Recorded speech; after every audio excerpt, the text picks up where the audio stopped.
And I Mhm. think the number one thing I remember hearing is like, look, uh, would be, who do you want to dance for? And look at the people who would be on those jobs, and if they happen to take class, go there. So I would essentially do my research to find them, and then I would just study.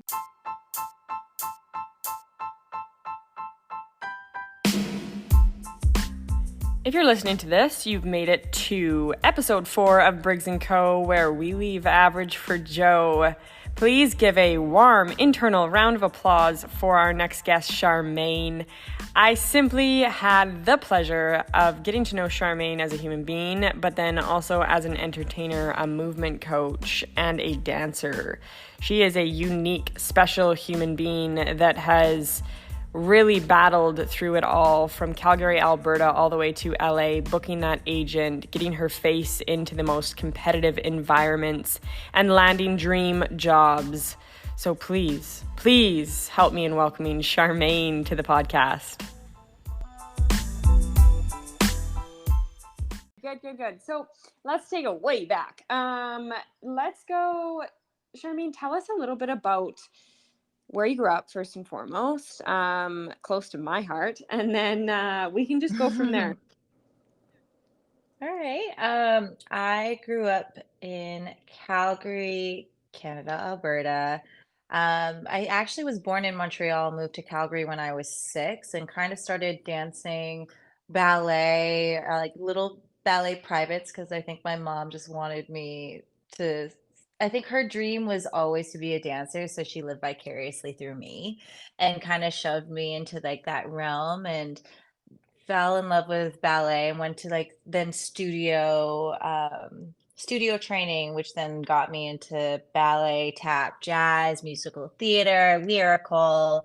And then it wasn't until I started doing conventions, I guess, like around 15, 16, where I got introduced to like more styles and added hip hop and jazz funk into my life, and it kind of took off from there. Even growing up, I would do competitions. I was a studio kid.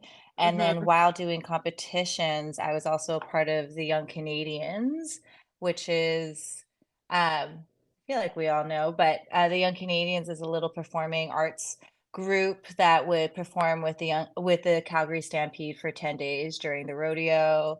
And I guess that was like, I started doing that when I was 10, mixed in with my studio life.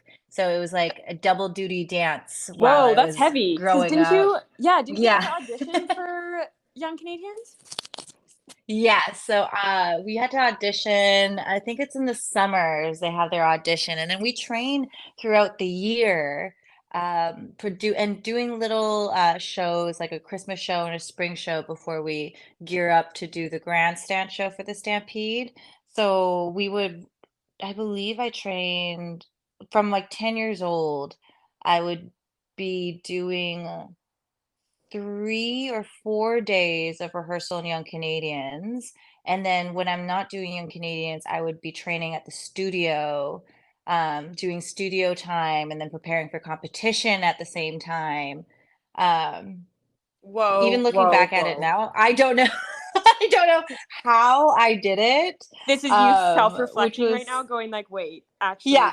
that is chaotic. Yeah. Um, Oh, absolutely. Because now I just take what, like, I would train not as much as I would now, but yeah. I would be exhausted after, like, let's say 3 days of hard work. Yeah.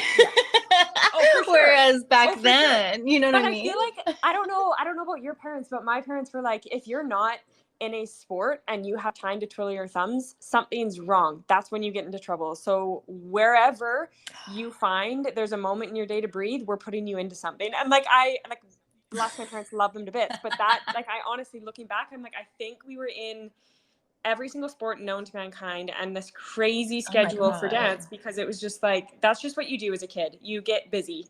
So let's backtrack Yeah, a little bit, because I want to figure out, totally. kind of connect dots here from you in Calgary to you to LA, and then if you could just like share moments within that time frame, anything that you felt like was pivotal or something that's you want to reflect on and kind of bring to light. Okay, let's see. I feel like, let's say the transition from Calgary to LA. I think I moved when I was 17, so right out of high school. And I was lucky to have an aunt and my godfather that lives like an hour away from the dance mecca of Wow. Los Angeles. And so I would do the drive, an hour drive. And mind you, I was going on my own to take the drop-in classes, right? So Yeah. still, again, no structure. I kind of had an idea of who to take from, but then I would kind of shy And away just because it's really for scary at others that are 17. You're just, no, for yeah, sorry, sure. go ahead. For others that are listening, I want to clarify like take from because LA name like two of the studios if you will that I feel like Oh, most yeah. will know, but then also like that I guess unspoken rule or unspoken habit to figure out who you should be taking from. Because that's a thing. That's a thing that I think needs to be noted. So if you can just touch on that. Yeah, so I was living at the time at Rancho Cucamonga, which is an hour away from North Hollywood. And in North Hollywood, there is like these, at the time, three dance studios, Millennium Dance Complex, Edge Pack Performing Arts Center, and Debbie Reynolds. Those were the three at the time. Yeah. And so I would then travel an hour every day to like take classes and then drive an hour back at home. And I would be swimming with the sharks because I, at the time, It's like, relentless. it's really crazy. It's like you come from, let's say I was lucky enough to be like a big fish, small pond, right? Yeah. Everyone that comes here was a big fish in their Yeah. small pond, and now it's just a ocean of all this talent that you're just surrounded, that everyone feels the same vibe and everyone's gaining for the same thing. So obviously it was super overwhelming at 17, and I didn't really have anybody. My aunt and my godfather that I was staying with, they're very much like, it's about school. Like, what are Right. you doing? You know what I mean? So then even going back to a home where they didn't really, you know, support that, it was really put it on myself to like one, prove them wrong. But at this, Mm, but also too, I was also so scared, and it could be a little bit disheartened when I would go to classes too because I was no longer the best, you know? right. And so the Absolutely. yeah, so I the I competitive think that side really like, sorry, go. I just think that that is something that you have to transition from getting the first place, second place, third place prizes, you know what I mean? Like in the studio space to, Totally. oh, now you're just all gunning for the same thing in the studio. And how can I get to the front row? Or how can I, impress the teacher or whoever it is in a way that's unique because everyone in the room is so freaking talented. They're just you now have to hone in on your particular uniqueness or talent in some way, shape, or form. Right. It was, All while ooh, you're it was 17. wild. All while I was 17, all while I was dealing with a breakup, all while I All the was crap. like all the things. But I think like obviously everything happens for a reason, and um yeah, like the drives allowed me to reflect on everything that I was going through at the same time, like really wanted me to push even harder to like really make it. So I guess like once I started really, I guess like the bratty side of really proving them wrong and then proving to, I guess at the time, my adolescent ex, Yeah. to be like, I did this. For You know sure. what I mean? So I Whatever think, that motivation is, it kicks you in the tushy and it got you going. yeah, It it did. really did. Because And Charmaine, like your career is incredible.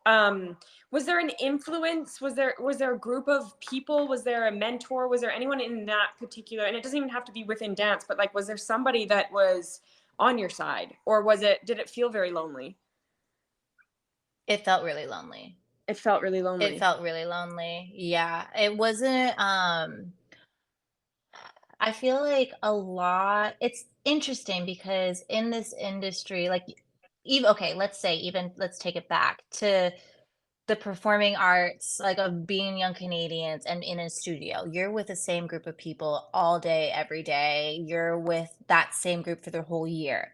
Whereas when I came here, yes, you can have friends and meet this, but in the beginning, you're just surrounded by like I guess it would be like a tidal wave of different people coming from everywhere, and it's just a wave. So every month it could be completely different group that comes. You know what I mean? So Yeah. it was the at the beginning, it was really like, oh gosh, like what is it that I want? Where do I want to go? And I Hmm. think the number one thing I remember hearing is like, look, uh, would be who do you want to dance for? And look at the people who would be on those jobs, and if they happen to take class, go there. So I would essentially do my research to find them, and then I would just study. A lot of it would be I took upon myself to study who to go to, what to take, and yeah, what to take, who to take from, and see who are the dancers in the room and literally study them. So it wasn't until I was a part of a dance company called Dana Foglia Dance, where I started building a or having a little community there. So that's when I started feeling more in tune with myself, or even just like more of a structure again, Yeah. because it was something that it was a group that we were training under, that we were doing shows again too. So it wasn't until I was at the time, I believe it was a year after, so 18 and a half ish, close to 19, where Wow. I joined a company, and they were all older than me. So I was always the young fish, the young baby in every group that I was in, which was really, really wonderful. It actually allowed me to grow up a lot. Kicked you But into it high wasn't gear. until I was with that group. Yeah. And I was just like, oh, Yeah. this is how I'm supposed to dance. Or like, this is like, I was just studying people because, again, I was such a quiet kid and a little awkward Akko Taco. Back then, I didn't really know how to like socialize, so I would be just seeing how people acted, or like how they would speak to each other and gain momentum and of their connections, and I would took upon myself to be like, let me try that, and it stuck. So I was like, oh cool, and now now I'm a social butterfly. Yeah. You sure But are. yeah, it Um now that's now we're playing around. yeah. um okay, so and I want to just, especially for listeners, because I know myself, like getting Yeah. to LA might be a whole nother hurdle for a lot of people due to the fact of the logistics called visas. And so it sounds like that you were able to through blood or through relative. Is that correct? I was able to stay here, so I didn't have to pay for lodging, but I still had to get a visa in order to work here. So And I so did the you whole proved, shebang of all that. yeah, so you had to show record of employment or anything like that, or was there a sponsorship? Was it an O-1? Yes, so I had to deal with an O-1 visa, which is an artist visa, and with that, I had to climb the mountain of getting an agency, which would help essentially sponsor me. I would, because I was doing a bunch of dance conventions at the time, I created a bunch of relationships from choreographers and teachers there that they were able to sign letters of recommendation for me.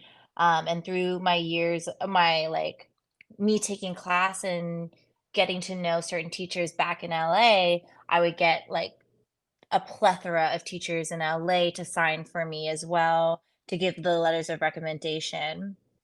Once I Right. had that, I was able to say that I had a deal memo with the convention saying that I was going to tour with them for the year. And then even with the company, with Dana Foglia Dance, I was able to say that I was going to be training with them for the next 3 years with them. And so with all that that I had, mixed in with all the awards that I received with competition and all the scholarships I received within the dance journey before I moved to LA.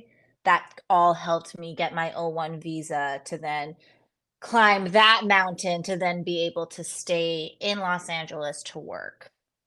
Like, it's Kilimanjaro, it's Everest. It's not a hill that we put ourselves on when you pursue dance. Like, it's absolutely insane. And first, I just want to pause and say congratulations, because getting your O1 visa is a beast. It's It's not fun. a wild beast. It's Yeah. actually crazy. I remember when I was first, because I knew that was what I needed to do. So that was all I could think about was trying to get Right. my O1 visa. It was just to come here, to get here and just to do the visa. That was like, you're right, like Mount Kilimanjaro. Like Yeah. it is a mountain. And Yeah. then you get to it, you finally get your O1 visa. And then you have to then work, like try to work because the jobs don't just fall into your lap. Because it's so interesting. Like I think that's why you see it here. Like the people that are on O1 visas have a different kind of hustle because we only have a limited amount of time here. So it's so interesting, even for me to look back on um I distinctly remember being like, oh my god, I can finally breathe, I got my visa, I'm here. And then I'm like, oh crap, now Clock I is have to ticking. work even another mountain to get all Yeah. these jobs to come in. And I even remember like Megan Lawson, who's from our hometown Calgary. I remember even hearing her when she would pop into the studio saying like, hey, just think that you're not going to get your first job for the first 5 years. Oof. So I already had that in my head. So I was just like, okay, so if I get my visa and I train my butt off to get all these connections, hopefully, at least now when I get my visa, I can audition. I can say that I can actually work. So I would Right. go to, as soon as I got my visa, I was Tattooed like, on your forehead, okay, I cool. have my visa.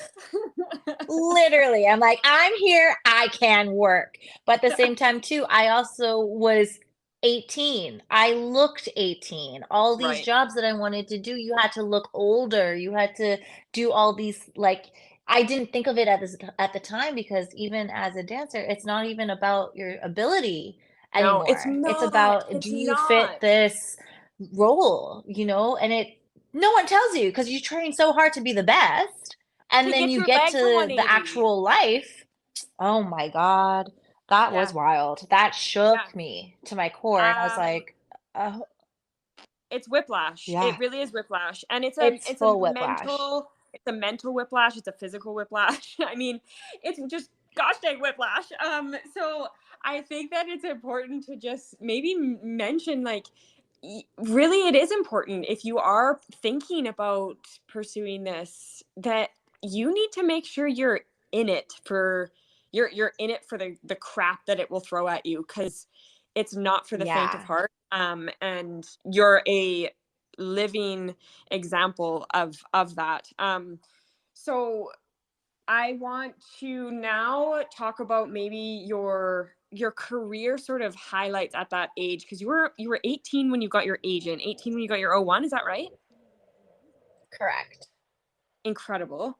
My gosh. And then I know based on my experience with you and building a relationship with you, that you have been this, like, just firecracker of a dancer, a sort of like this gorgeous reflection of strong feminism, and you have this incredible capability of dancing in heels. I want to and I know that you started to do some backup dancing, some tour work. So let's maybe, from 18 to 25, if you can give us some, like, highlights of your auditioning and booking experience.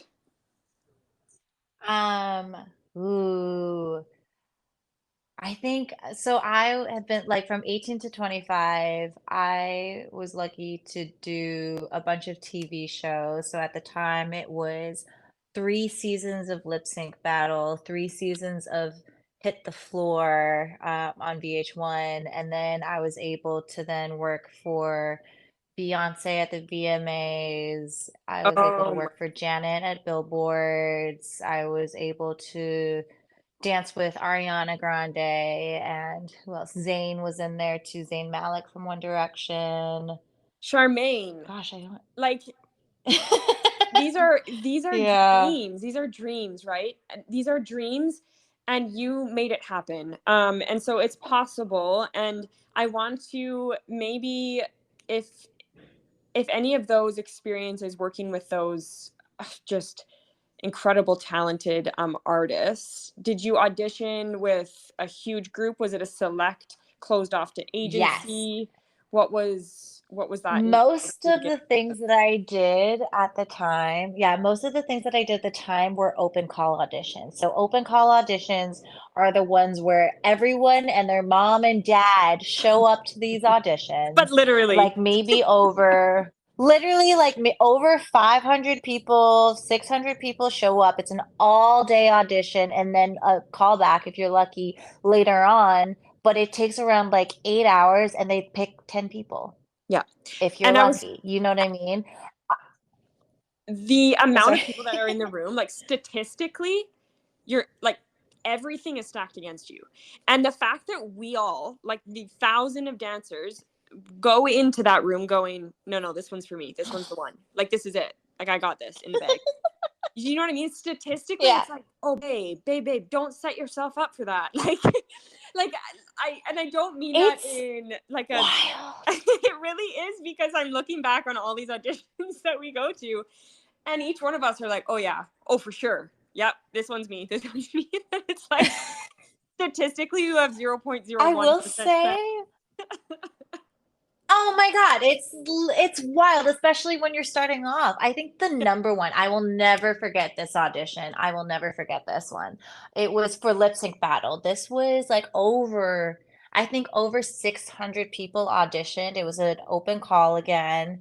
And I remember showing up, mind you, I didn't know anybody. I didn't know the choreographer. I didn't have relationships yet at the time. And I remember going and we were waiting in line and I was just like, something inside, I was just like, I don't want to, like the exact same. It's slim to one. It's Yeah, 0.001% that I'm going to get this job. I was like, no, I'm like, ugh, why am I here? I don't want to go. yeah. Like, this doesn't make any sense. I go in and something in me was just like, just stay. Char, just stay. I was Yeah. like, okay, sure, fine. Let's You just just paid the stay. taxi. And I just You set up your outfit I the was night like, you know before. what? Literally, I'm like, I put my mind to it, sure. And it was Yeah. like we had to do 3 different styles at once. It was like a hip hop style, a jazz style, and there was some like I think it was a cowboy, like a country. I said, work, this is my vibe. Is this for I was Beyonce's kind like new of album or? oh my God. Right. I was like, right. But Yeah. it was for Lip Sync Battle because it was a variety show. So you needed all these styles. And I remember just like, you know what? I'm just gonna have Right. fun. I even did like costume changes. Like I literally just changed my shirt for like all these things. And I was like, hey, fun. And then lo and behold, I was one of this. Oh, I think they only hired 3 new people, and I was one of the third of the Charmaine, cast you're out I of 600 people. And I was that is like, a whoa, okay. 0.17% chance. Like straight up. You've got a 0.17% chance of booking that. It's possible. Yeah. You did it. It's so possible, and it was the best time of my freaking life, and but that's why I'll never forget that audition because I was like, oh, I was literally about to walk out, Yeah. yet Yeah. here I am. And I think, You almost closed that oh door, no, right? You almost closed the I really door. did. Yeah. Yeah. And And you then it never was the most know. fruitful, Like you don't literally. know. That's And the I think hard yeah. part. Yeah. There's an opportunity It's cost to just, everything. And I don't like, oh, for I always sure. think about that, right? Because there's so much that we could be doing. There's so much more that we could be doing, so much less that we could be doing. But there's no matter what you choose, there's an opportunity cost to it. So you decide to do something, you're foregoing something else, and that's your choice. And so for you that day, you nearly decided not to do it, and the opportunity cost was a chance to be on this series. And so I think just do it. Like, it sounds cheesy, but like, if it's in front of you and you don't even think you have a shot at it, sometimes, like, I've gone to auditions where clearly point blank it said looking for dark haired 5'9" female, and I'm like, yeah, perfect, no problem. Do you know what I mean? And it's like Yeah, because what are the chances that in line to get my audition number I meet somebody that has an opportunity for me next week? correct. So Absolutely. just go, just open up those doors, and don't let the doors create. I and I don't mean to get too deep here, but it's like sometimes I think we wait for doors to be created for us. Do you know what I mean? And it's like, at Yep. a certain point, create that entryway. Like, you can now start thinking creatively of how you can start making up opportunities. Um, and so I digress, but I think that's just because you pursue a career in a industry that's so unknown, and odds are stacked against you. It's the reality of it. Yeah. I It really will is. say, I wish I like to like this number one thing I wish I knew when I was younger was to really get to know yourself and love yourself a lot before you step into honestly anything. Like that could go towards life, is just getting to Mhm. know and love every version of yourself, and especially when you go into something like this career, right? Like you're being based on your skills, your look, and all of that stuff. And like I will always say, I'm like, I wish I found love for myself early on so I would stop comparing myself with Mhm. the things that are around me. Because essentially, like even looking back at my career, it's like whatever is meant for you will always find you. We'll never miss you, right? So it's like if you go into these things already knowing like what you're good at, like and loving yourself throughout the process, then everything will come in a little bit more smoothly. And I wish I kind of knew that when I was younger because there was a lot of it's hard, especially when you're around a bunch of incredible humans and incredible talents and beautiful, beautiful human and Mhm. people aesthetically too. Mhm. It's like it's really easy You to got that right. compare, let alone even little like right now with social media wasn't even that big, and now it's like everywhere, it's all you can see. So the active comparison is wildly like just there. So Yeah. it's like I wish there yeah, and I tell myself this also too, because like the humanity side is like instantly just to gauge to where you're at, you always compare things. But if you just love the journey that you're on and kind of love yourself what throughout the process, I feel like I wish I trained myself earlier on to have that. I feel like then the journey would be a little bit more loving instead of like Yeah. like Cutthroat. gripping on for dear life. Yeah. Yeah.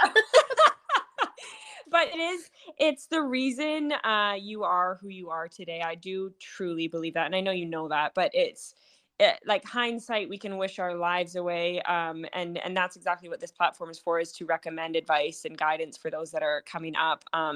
So but I think it's also important to be easy on yourself now, looking back, to just go like, that would have been great if I did that sooner, but I For didn't, and sure. who I am right now. And I think you should be the utmost proud of yourself. I'm simply blown away by your career, Charmaine. I just mean, like, to hear all of the opportunities that you have had in your you're still so young, that you've had, and I can't even believe it. So let's now sort of segue into kind of what your current interests are, and maybe even like the last couple years, what your favorite jobs have been and where your life has taken you, if that's not too broad of a topic to discuss. Yeah. It's no one ever talks about the transition outside of once you achieve your dream, like Yeah. what's next? No one really talks about that, which is Yeah. really wild. So I'm kind of like, you're hitting me at the time where you're just like, oh, like I'm in experimental stage. I know right now, like I love giving all the information out to the younger generation, especially like and healing my inner child. So giving my inner self like what I wish I wanted or what I was craving when Oh, I was younger.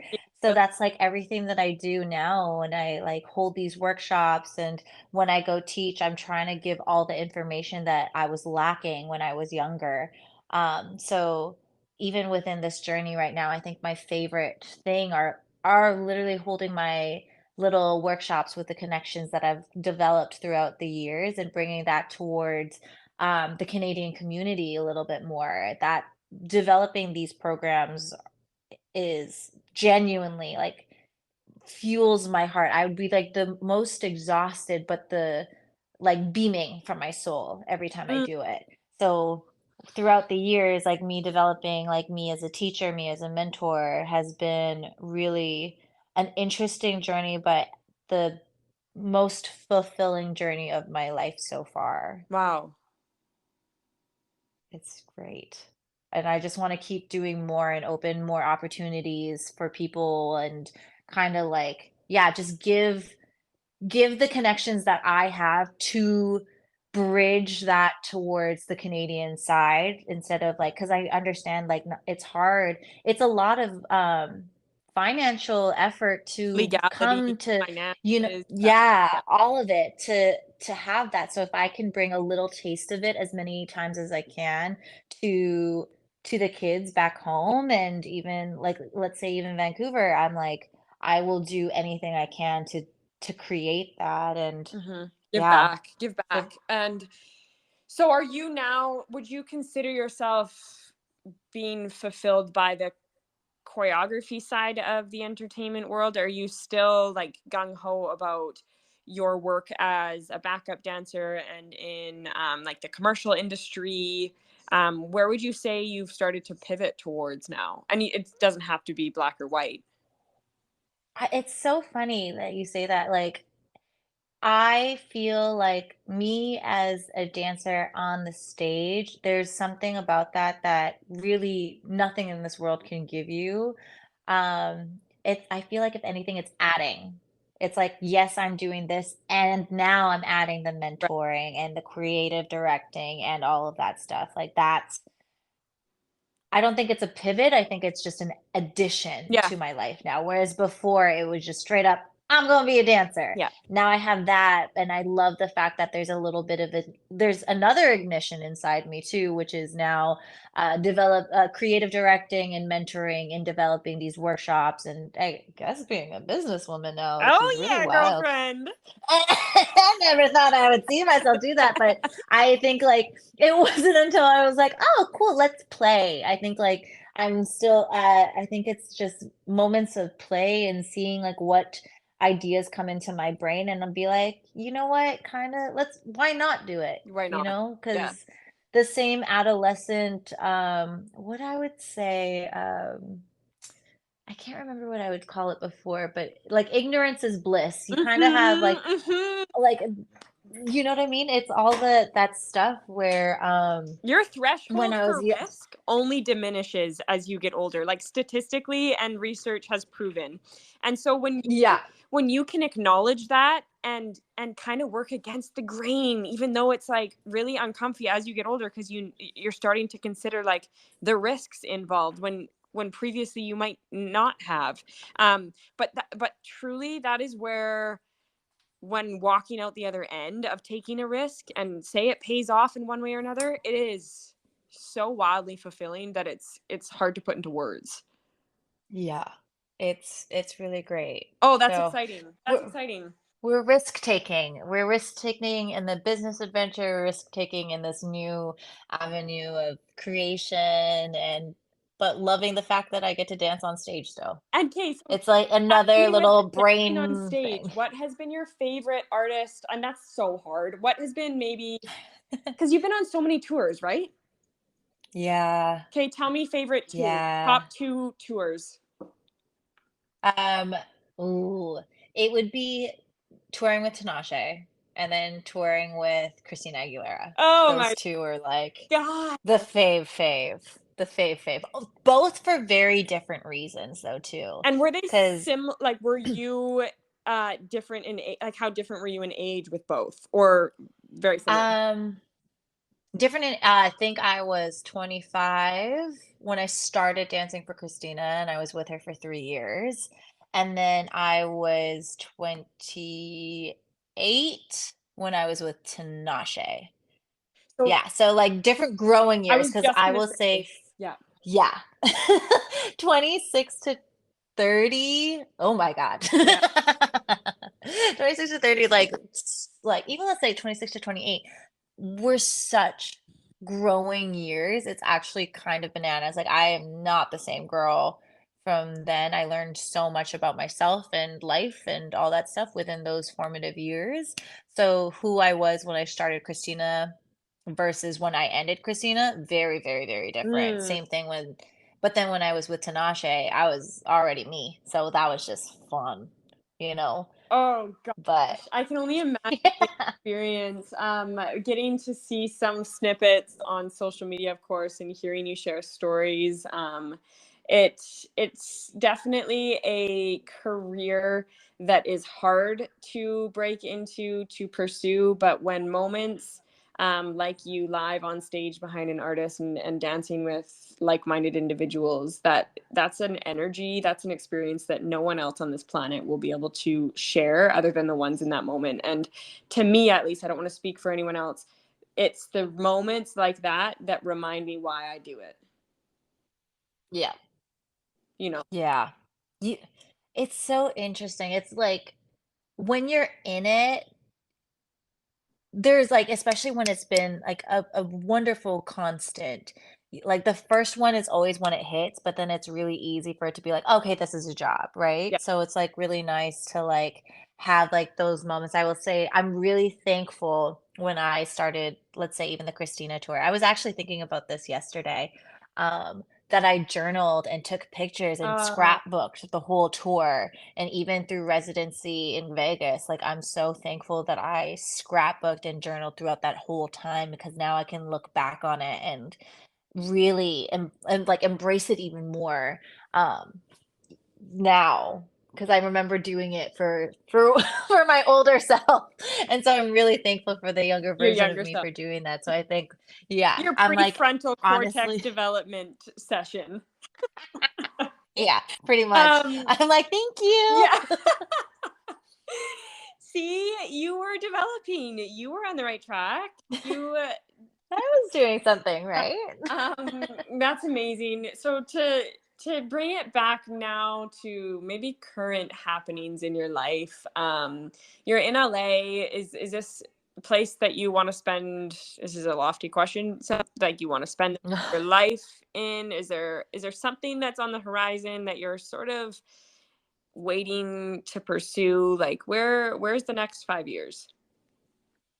I feel like now that I've opened Vancouver to my life, I would love to like just I love Canada more now, which is really nice. It's yeah, I think it's just branching out more, like just coming home more. Hmm. I think like even though Los Angeles is home, it's like something that I'm most familiar with.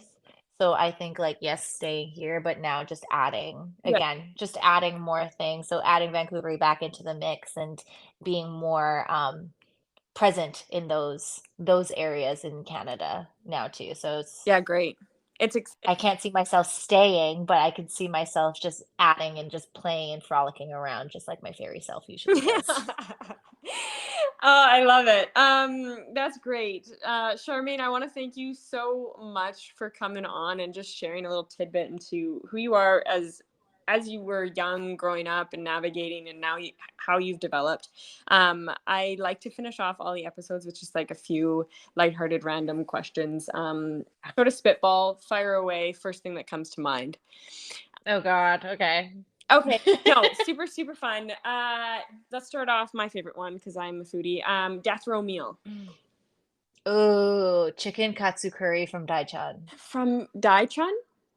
Yeah, Like this it's like this wonderful hole in the wall restaurant in Studio City here, and that will forever be my death row meal. Briggs and Co sponsor question mark. Anyways, moving on. I'm just joking. What is your favorite hobby to do currently? Play with my dog. Oh, Go for walks until she gets tired after half an hour, but that's my hobby. That and playing Cooking Mania on my phone.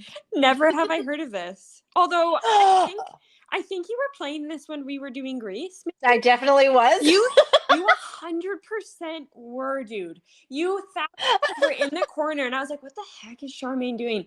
And I would hear almost like Candy Crush noise, and so I was like, "Oh, maybe it's Candy Crush." But no, what is this? No.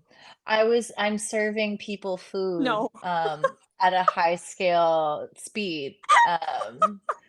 Literally beat the whole game, and each level has three, what is it? Let's see, 360 levels in one restaurant, and there's 12 restaurants that I have Does the completed. time get shorter and shorter, like as the levels go up? It gets crazy. It gets bananas. Like I'm speedy. And it's funny. It's like, it's supposed to be a game that kind of like it relaxes you, but because of like these challenges, my anxiety goes all the way up when I'm supposed to be relaxing and I realize I'm not breathing. So it's really great. Oh, it sounds fantastic. I'm gonna immediately download that. Uh, Oh, girl, yes. yeah. Okay, next one. What would be your place that you'd like to live outside of Canada? Oh my God, the The Philippines. I would love, yes, if I could live in a jungle in the Philippines, I would be the happiest little bean. Oh, I love that. It's on my bucket list, my to-do list for my next set of adventures. So that's good to Oh hear. my I'll God. be reaching out to you for lists. Oh, I got Okay, you. good. Okay, good. Okay, next one. What would be your superpower if you had to choose one? Ooh, reading minds. You would? Why? Why would you want I to get into some of these psychotic minds, including mine? Well, because I I have a fascination of understanding how people work Okay. and why. So that's like, especially if somebody's not able to communicate, like I can have an underlining understanding of them, but then I would love to know like what they're thinking of. Because obviously everyone is like has a universe of their own that's going on there. And sometimes my brain is empty and I'm curious.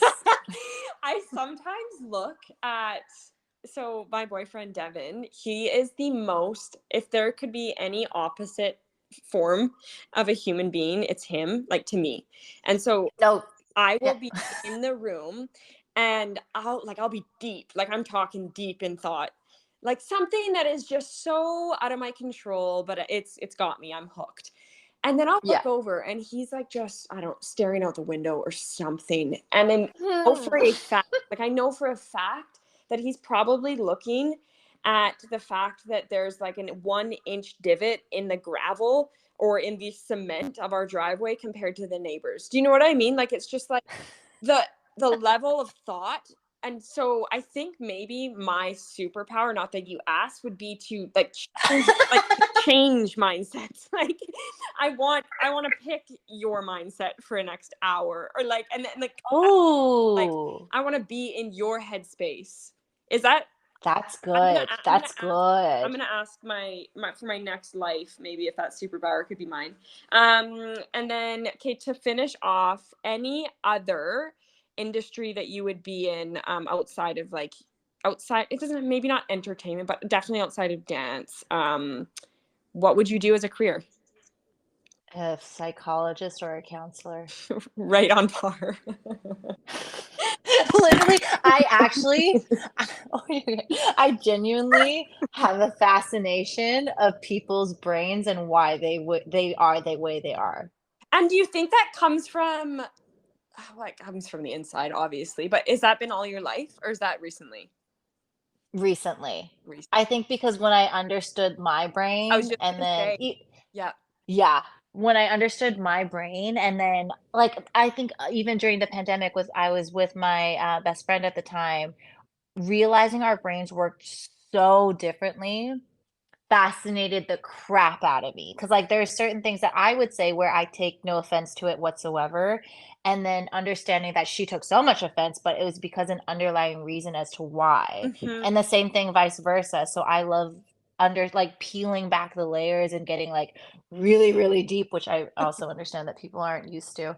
I still do it to my friends now, they're like, "I'm not ready for this," but it's something that, like, I actually really enjoy, so that's why, like, when people, like, lash out right away, I'm just like, "Wait, but let's talk about Let's this. talk about this. Why?" Let's uncover. Oh, I'm right Yeah. there with you. Yeah. I'm right there with you.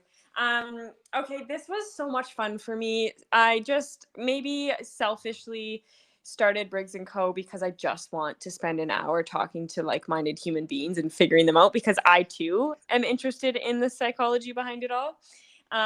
So thank you for carving out an hour out of your busy schedule, out of your Oh my wildly god. adventurous schedule. I'm so proud of you for everything that you've done. I think we can so often and easily sort of pass off our accomplishments, and these hurdles, and like we said, these mountains that we've climbed.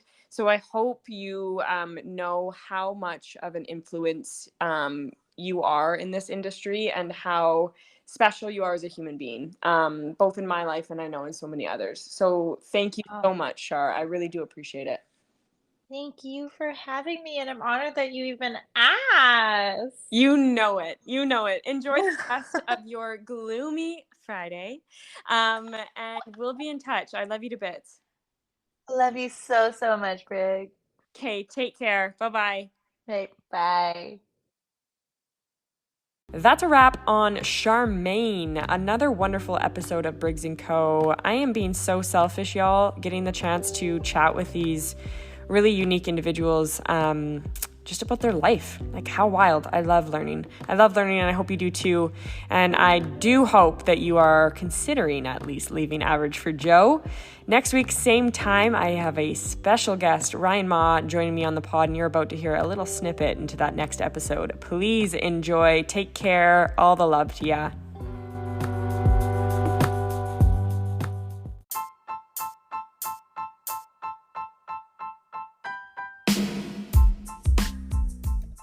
Hello, hello. Briggs, what's up? Oh, buddy. How are you? I'm good. How are you? I am doing fantastic today. It's a great day. Did I, by chance, hear you came back from Trader Joe's? 100%. You know, I was there getting some juice health shots. Juice And health shots. Okay, but tell me the good stuff. What did you actually end up with?